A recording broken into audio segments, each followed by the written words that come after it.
Off-road trailers are a great way to easily get the entire family out for a trip, and Mammoth Overland has just created the ultimate trailer for a family of adventurers. With 33-inch tires, 21 inches of ground clearance, and only 2,900 pounds dry, it is surprisingly good off-road and in contrast to what its size might suggest. Mammoth let me take this trailer out for a trip with my family, and we absolutely fell in love with it. With everything you need to take this off-road and all the creature comforts packed inside this trailer, it made everyone happy and provided an experience that none of us will forget.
This is the Mammoth Overland Tallboy trailer, and it might be the perfect off-road trailer for a family.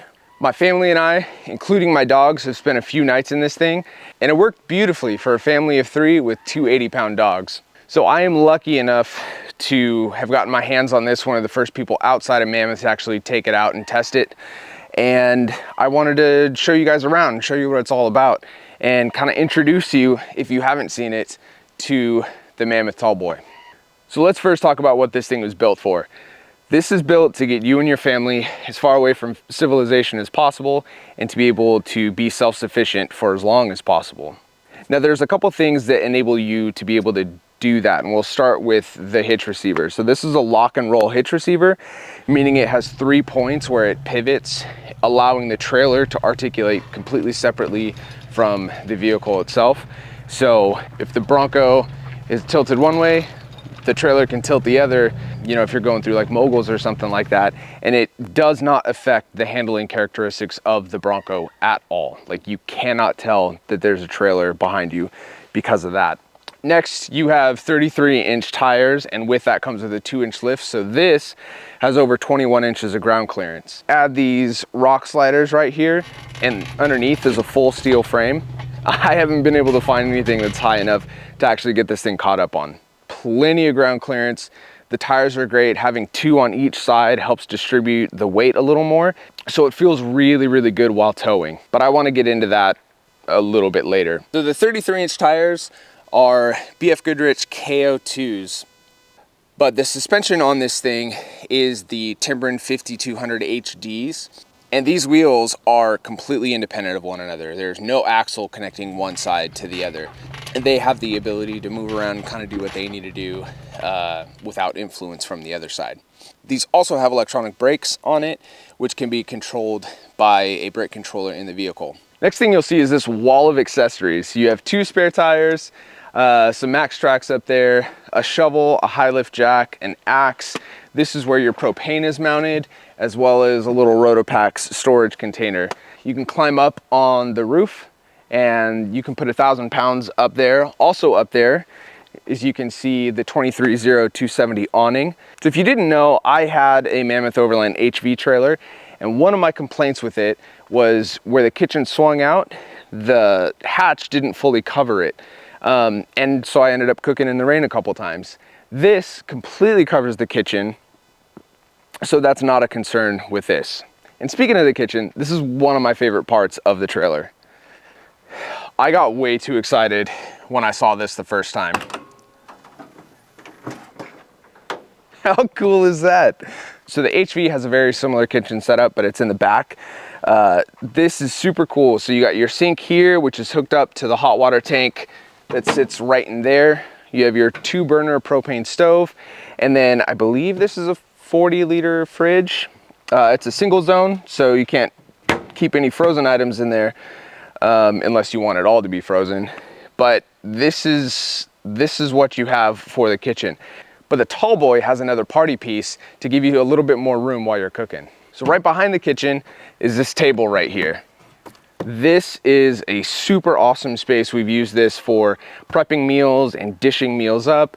You have a cabinet here with 3 shelves worth of storage. It also is a pass-through, so there's a door on the other side that actually leads into the inside of the trailer, which is really cool. You can grab stuff from either end. It also has a light right here, which it's actually, I wasn't sure if you'd be able to see it in the day, but it's pretty dang bright. So this table is really, really nice, and it's a really awesome addition to this, to be able to have your sink and all your food, your burner over here, and a prep / plating surface over here with all your dry goods.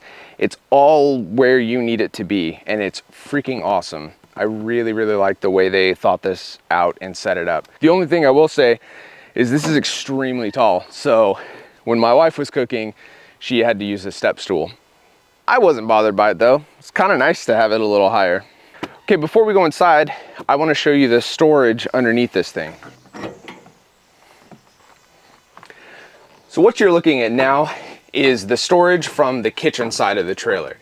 In here, you have your 200-watt solar panels. You have a 50-gallon water tank. Your battery and inverter and everything is back there. And then everything on this side of the hoses is storage, and it's a ton of space.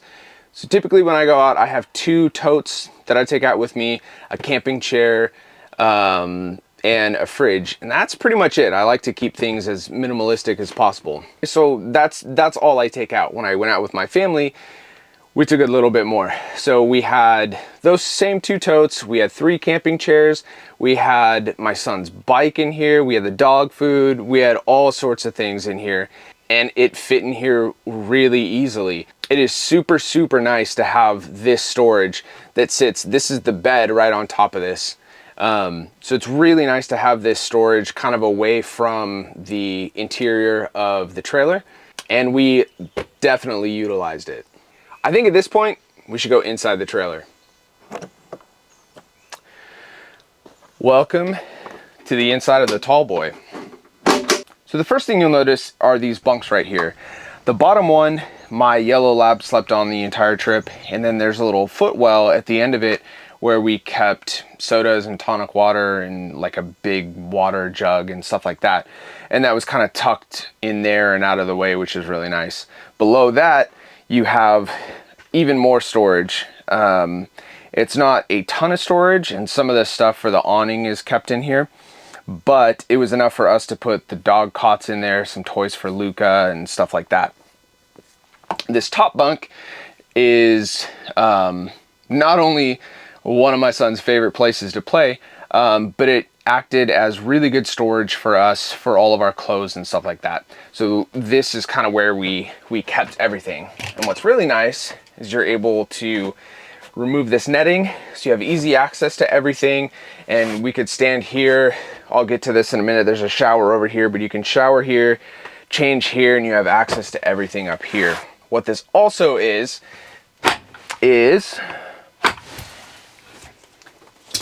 a couch, which is really freaking cool. We never used it, like I said, because if we were in here, my dog was sleeping. But yeah, just so sweet that there's a couch in here. So here we are, sitting in the bathroom of the Mammoth Tall Boy right now. You have a shower curtain, you have a sink right here, your shower head is right here, and then you have a little cassette toilet that slides underneath this cabinet right here. This is that pass-through that I was telling you about earlier, so there's some shelves here that you have access to. But it's a very small little space, but typically you wouldn't even have this when you're out. So it was really nice. Day 3 on the trail, we were all like a little dirty, so we decided to take a shower, and it was so great to feel just refreshed and clean after a few days on the trail. That is not something I do, and it was really nice. Also, before we go look at the bed and everything that's going on up there, let's talk about the lighting real quick. So there's some floor lights when you walk in that that light up your footpath really, really good. And then you have all these LED strips that circle the entire ceiling of the Mammoth. Those you can change colors and the brightness and all sorts of things there. You also have a fan right here. This can be an extraction fan or bringing air in from the outside. And then you have rock lights all around the outside, which are amber. So let's take a look at the sleeping area, which is a king size bed. So up here is a king size bed, and it is so comfortable. I slept really, really well on this thing. Right above me, there's another fan, so both extraction and sucking air in. And then you have two windows on either side of you down here. These can be opened.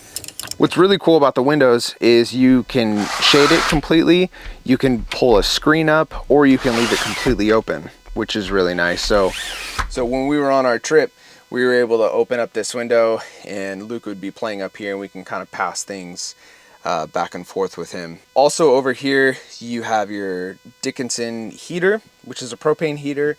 You have access to the top bunk over here, and then you have some shelving on either side of the head of the bed. So on our trip, my wife, son, and I, and our other dog, our second dog, all slept on this bed. And honestly, there was plenty of room for all four of us. I thought it would be a little cramped, and at times it did, because toddlers sleep whatever direction they feel like it, as do German Shepherds. But for the most part, we had plenty of space, and it didn't interfere with like our ability to sleep at all. There was a surprising amount of space up here. So this is your kind of switch panel. Here you have a 12-volt outlet. You have your switches for your water pump, your interior lights, your floor lights, the fan for above the bathroom, and then your rock lights. Here you can also see the panel for the inverter, which monitors the voltage. This is kind of an indication of where your battery's at. It should be, 12.5 and higher typically. If it starts dipping below that, you want to start looking at getting your battery charged via the solar panel, trickle charging it through your vehicle, or finding shore power. There's two main switch panels like this. There's one here, and then there's one in the kitchen. And then there are individual lights here and there. One on the just inside of the storage door, and one for the top bunk as well. So in here on the kitchen side of the Mammoth, you have this control panel right here, which is for this light, for your rock lights, and then for your water pump. Also in here, you can see the battery, which is a 400 amp hour battery. I believe that's around 4,800 watt hours. So very, very, very big battery. There's also your inverter back here, and all of the kind of wiring and stuff is in here. So the 400 amp hour battery lasted us a pretty long time given what we were using it for. So we ran it for 2 days, the fridge, the lights, the fans, stuff like that. And by the time we got home, we had about 75% of the battery. So it lasted us a very, very long time. You can trickle charge this battery from the vehicle. I think my 7-pin is connected a little wonky, so it wasn't actually doing that. So that's literally just how long this battery lasted. Before we wrap this up, we should probably talk about the Bronco, because I know a lot of people come to my channel for the Bronco. So this trailer is 2,900 pounds dry. With a 50-gallon tank in it, it brings it up to 3,260, I think. So I have 240 pounds to play with as far as packing clothes and food and stuff like that. So we definitely maxed out what the Bronco is capable of. This also has a 400-pound tongue weight. The Bronco is 350. Figured I would just risk it because it was a really cool opportunity to take this out, and this is a freaking sweet trailer. So definitely at the limits of what the Bronco can do. That said, the Bronco towed it really, really well. I have an aftermarket suspension on it, but the springs were still too soft because they're not meant to carry 400 pounds way back there like that. They're good for about 220. So the tongue weight of this was definitely above what the Bronco can handle. but it towed really well. You could definitely feel that it's back there, like any incline, and the Bronco is kind of wrapping out a little bit, trying to get it up and over the passes and stuff like that. But it didn't affect the like driving dynamics of the Bronco at all. So my steering didn't feel light. The trailer, I didn't notice it swaying or anything like that, but if it was, I certainly didn't feel it in the Bronco. Another thing that trailers do is if you get like a side gust or wind that's pushing the stuff around, I can typically feel that through the vehicle that's towing it, and that just wasn't the case with the Bronco. So the Bronco handled it really well. I think that also has a lot to do with the way the trailer is constructed and the weight distribution of it. The fact that it's a tandem axle, so it distributes that weight a little better. The lock and roll trailer hitch, I think all those things aid in this being a very nice trailer to tow. The HV has the same timber and suspension, and what I found with the HV is that it's a pretty bouncy trailer. I don't think it's heavy enough for the suspension. This is not the case. I didn't have the same bouncing with the Tallboy that I did the HV, so I think this suspension is set up really, really well for this trailer. So if you have any questions, go to mammotheoverland.com. There you can check out the TL, the Tallboy, or the HV. You can put down your deposit. You can get a hold of the guys over there to get more information. Definitely go check out their website if this is something you're interested in, or if you want to check out the HV. I know someone's going to ask, so let's talk about if I would buy this or not. So this trailer is $72,000. Before you scoff at that, it's a very high price tag, but this thing is fully loaded with all the options, all the bells and whistles that Mammoth Overland has. They're going to do a limited production run with everything on this thing, and then they'll offer a base model to where you can pick and choose your options and stuff like that. I do not know what the base price is going to be on that, but that is something that they're going to do eventually. So would I buy this thing? I think this would make a lot of sense for someone who is spending a lot of time on the road or in the backcountry with their family. There's plenty of storage. There's a nice kitchen and prep surface. There's plenty of storage for food with bunks and a couch and a massive bed, an indoor shower, place to stand up and get changed and stuff like that. And this is all season as well with the heater and then the fans, which cool it down really, really nicely. I think this would be great for that family. If we were out on the road spending more time as a family and the budget allowed, I would absolutely pick this up. I think it's a really, really cool trailer, and we really loved using it. Everything was super easy to use too. It's not like you park it and it's set up. There's really no setup time or anything to it. It's just a very well thought out, comfortable trailer for a family. So there's a lot to go over with on this trailer, so I'm sure I missed something, but if you have any questions or comments about this trailer, leave it in the comments below and I'll get back to you as quickly as I can. I know the Mammoth guys will be in the comments as well, so if you have a question for them, they might be able to help you out there. Mammoth has a YouTube channel and their own walk around of this rig in their shop, so go check that out if you want more information. And you can always go to mammotheoverland.com, put your deposit down, contact the guys to see about getting yourself into one of these things. I hope one day the budget allows it to pick up another Mammoth trailer. I loved my HV and I really, really miss it. I hope you enjoyed the walk around. I thoroughly enjoyed my family trip and my time with the Tallboy. If you want to see that video, I'll link it right up here. But until next time, I hope you're able to get off the grid and off the grind. I'll see you in the next one.